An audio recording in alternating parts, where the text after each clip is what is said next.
Good morning from Panhandle Outdoors, America's only daily outdoor TV show.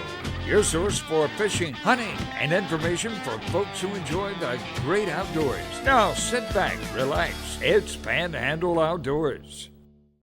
Good morning. Welcome to Panhandle Outdoors. My name is Bill Allen. I'm sitting in for Winston, who is getting a chance to fish this morning.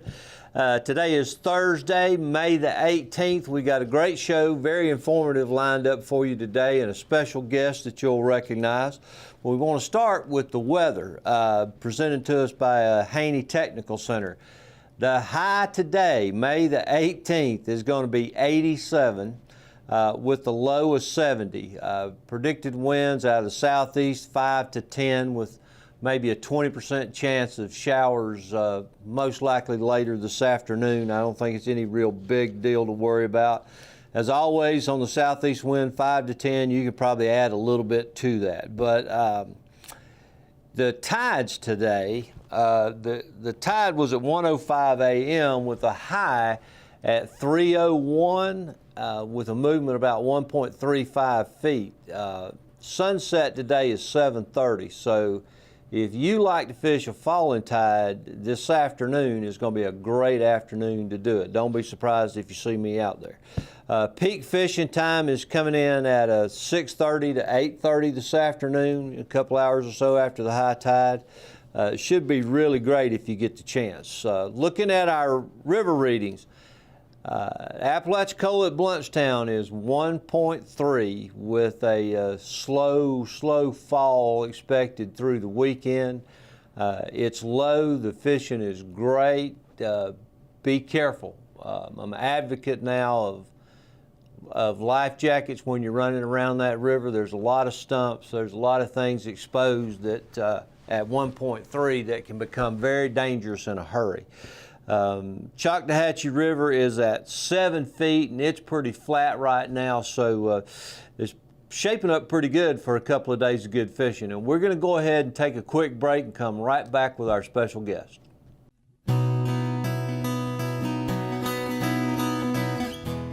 And we are back with a familiar face, Captain Matt Smith, Bill. Good buddy and great fisherman, exceptional guide. We got a lot of things to go over today. Matt's got some real good information out of Tallahassee with the FWC. We got a little bit of film and pictures, but Matt, so what's going on this morning? Just good to be here, and we always try to kind of touch on where we're at as far as the fishing and the time of year. May is usually a great month, just kind of a transitional month. It's been a little bit of an interesting spring. We didn't have the colder winter. Since we didn't have winter, we were kind of there all along, and you try to kind of wait and see what's going to be the order of things. It's been some things have been early, and some things have been a little late. It just kind of leaves us guessing a little bit. I think overall, we'll be in an early summer situation if we're already not there. Yeah, I believe we're already there. Having year out more than I am it. Like at 87 today, it's getting pretty hot out there already. It's warming up quickly. It's getting pretty hot out there already. We've got some real good information that Matt's been in meetings with the FWC. We got some pictures to show you, and then we're going to talk about what's going on, what's working right now. But I have just a couple of pictures, a couple of little videos from my recent trip to North Carolina, and they are where it's not hot right now. The higher you get up that mountain, the less humidity. And as we're headed up to the camp along that creek, my blood pressure just continues to go down. And cell phones don't work up there, so it's a perfect place.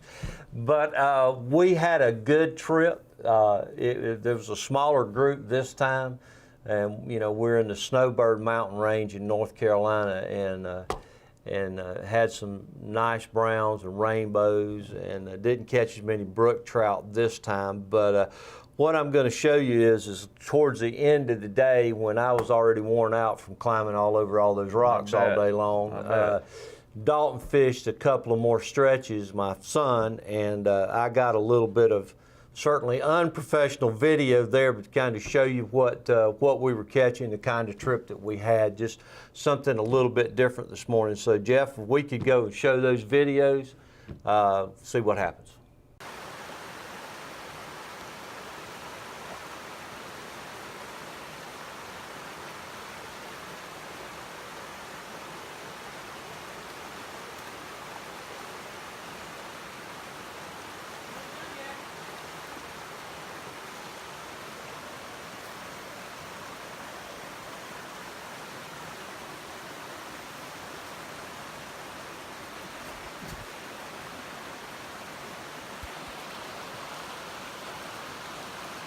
Got him!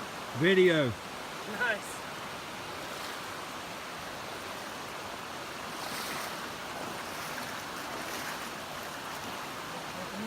Is he as big as the other one?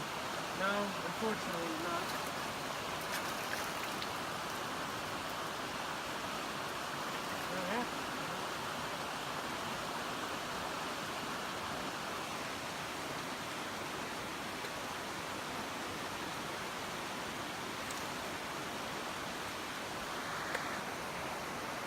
See? A nice fish though. Yeah.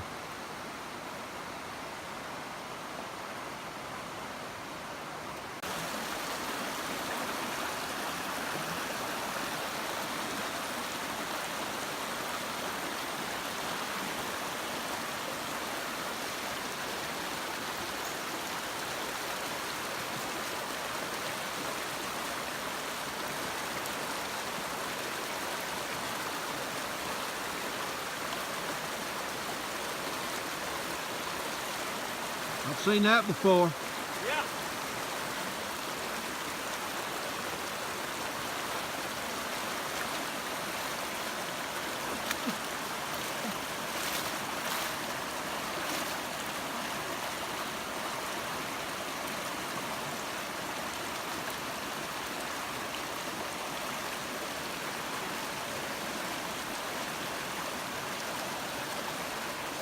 Yeah.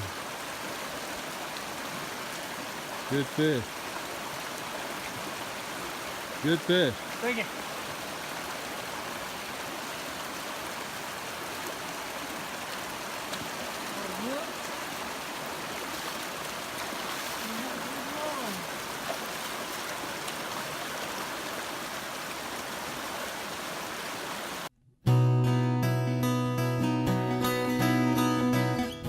Hey, welcome back again with Matt Smith. I hope you enjoyed that little video. That's something we do twice a year. I love getting up there in those mountains. I'm thinking I'm going to need some more details. I think maybe Fall all over those rocks, but you know. middle of July. I think I might do a couple days up there. An August Take a break. trip is out of this world. But we're going to switch to saltwater trout, something we know a little bit more about. And I got some pictures coming up.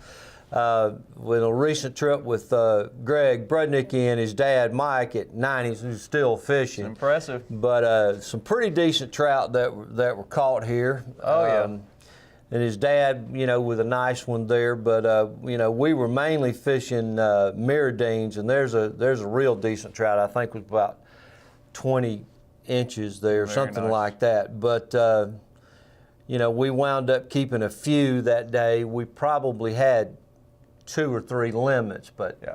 you don't need that many fish. So we just kept what we were going to eat.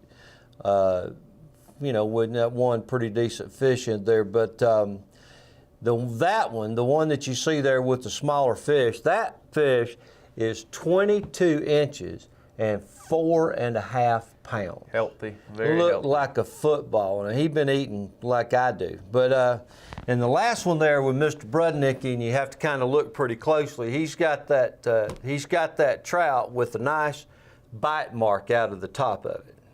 A little shark had come along on the way back in and attempted to steal lunch, and he took a good bit of it, you know, to be honest. But Matt, you know, we've been catching a lot of trout. There's been some small ones, but we've been using a lot of times. I know we approach it differently, but like Greg and I like to use the mirrodines and the Paul Browns, especially with this wind. Sure. You use those suspended baits, Sure. and you just work them like a topwater. But But update me on the trout. Tell me what's going on. Well, this is always, leading up to this time of year is always an excellent time of year Yes. for the trout. The water normally is warming up, your bait fish come shallow, your flats become real active, and the trout become active with them, but in particular the bigger trout. And I've always felt like those bigger trout, especially the females, move up to feed up, get fed, and then kind of getting ready for the summer for the spawn. Yeah. And you see a lot of trout, but it's from this period on that, it seems like we don't see as many quality fish, and so there's a lot of discussion.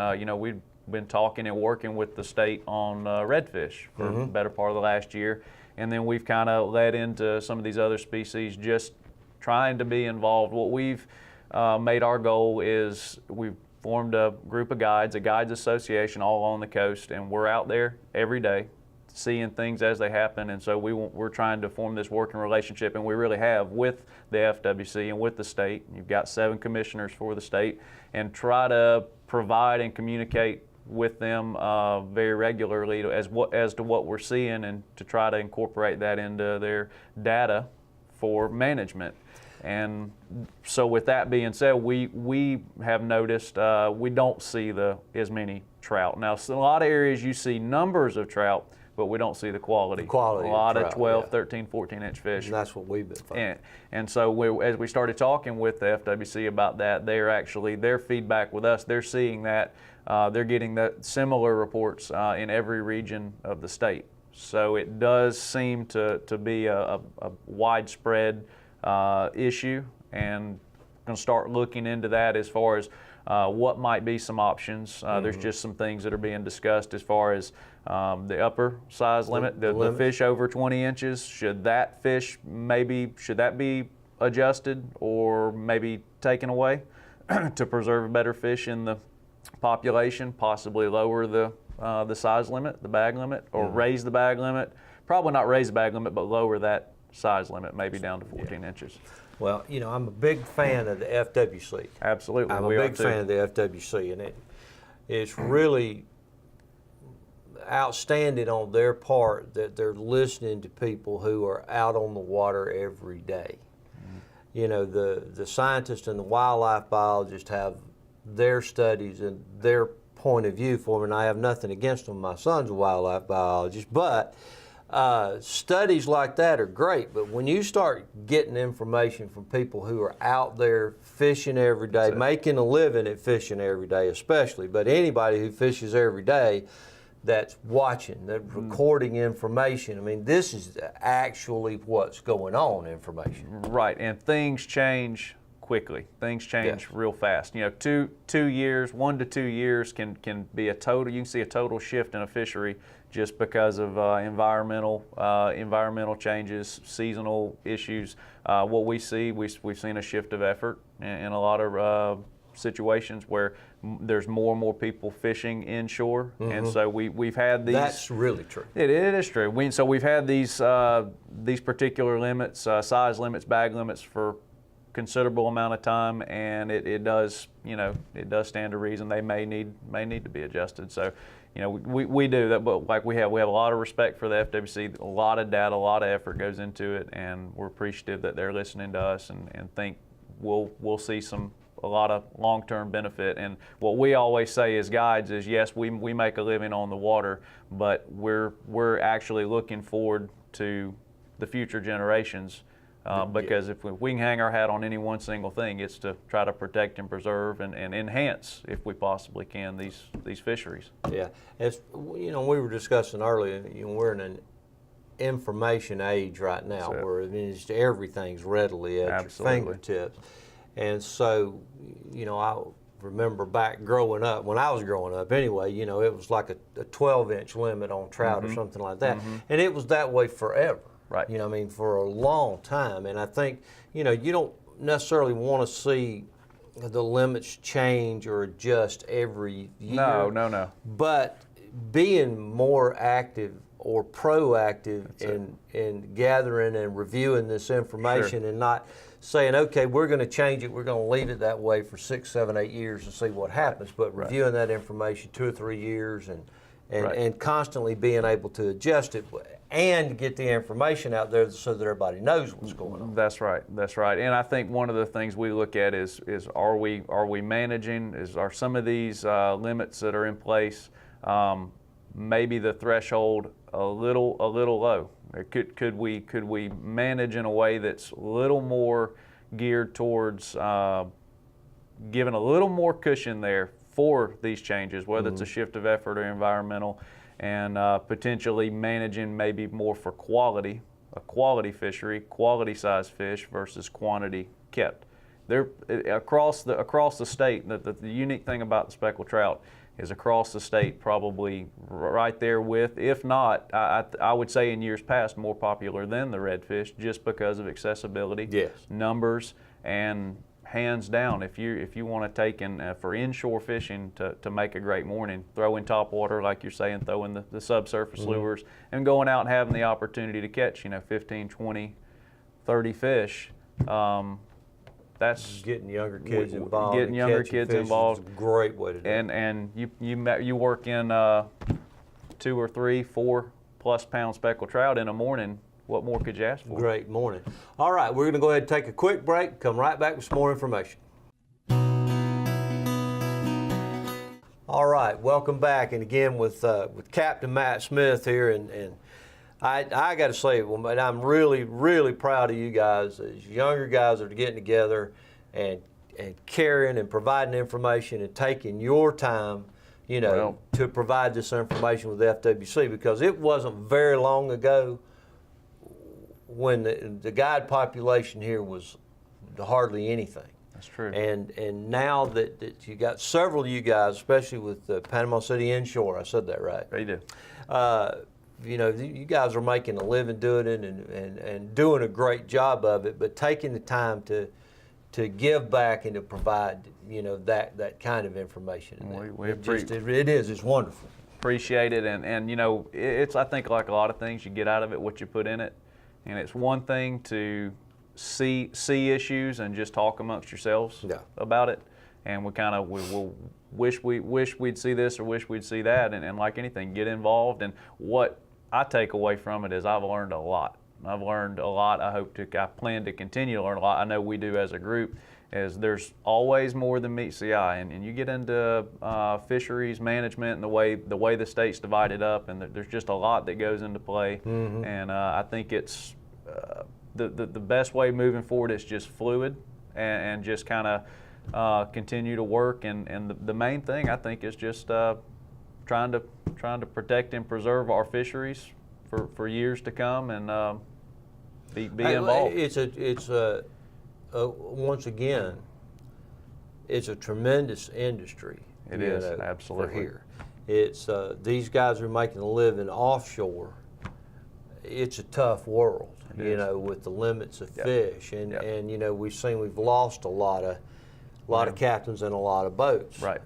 And for the family that's not wanting to go offshore, doesn't have that experience, and wants to go out.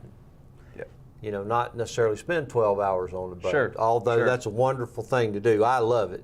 But it's fishing inshore and being able to utilize you guys so that, and we were talking, like you had mentioned, and we were talking off camera, going out, especially with younger kids, and being able to catch a bunch of fish, because they don't care what size they are. No. Or whether you catch them with a popping cork or you catch them with anything else. A fish that big, just drives them crazy, and that gets them hooked and gets them involved. Absolutely, and something with the inshore fishery itself is accessibility, and the better this fishery is, it doesn't matter if you're a kid and you're wading, you're fishing off a dock, you're fishing off a bridge. It's the ability, and that was available for me growing up. It's accessibility, something you can do. Not everyone can get offshore in a boat and fish in the Gulf. So the better we make this fishery, the more positive it's going to be. The better experience young people are going to have. Continue the sport and keep people's interest.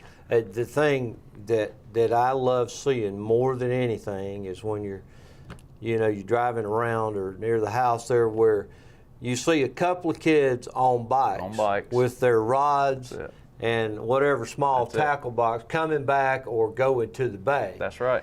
because when it wasn't baseball season, that's what I was doing. That's it. That's what You we were know, doing. I've waited, I don't know how many miles over a lot of St. Andrews Bay and that area, and caught, you know, just unbelievable fish over the years. Still love to wade. You know, it's a great, you can take a boat and pull up somewhere where you've got good bottom and go out and wade. You will definitely fish that area better than just sliding through, you know, with a boat. So, you know, keeping those fish and keeping the sport, the activity growing is huge. It's, and it's a fragile environment. These inshore fisheries, there's so many variables that go in, and it's a fragile environment. Take care of them and be smart about the way we manage them, the way we treat them. Take only what you need, and yes, yeah, having 3 guys and 3 limits on a boat. Yeah, you know, I don't.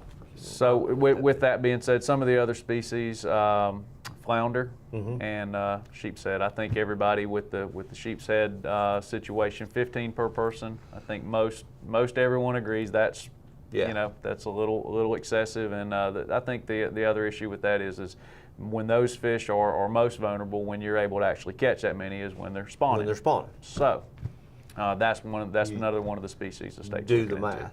Yeah, do the math. And so, while we're mentioning on that, I know everyone doesn't have time to make it to a commission meeting or maybe talk with someone directly with FWC. Their website, myfwc.com. Go on there. Very well laid out.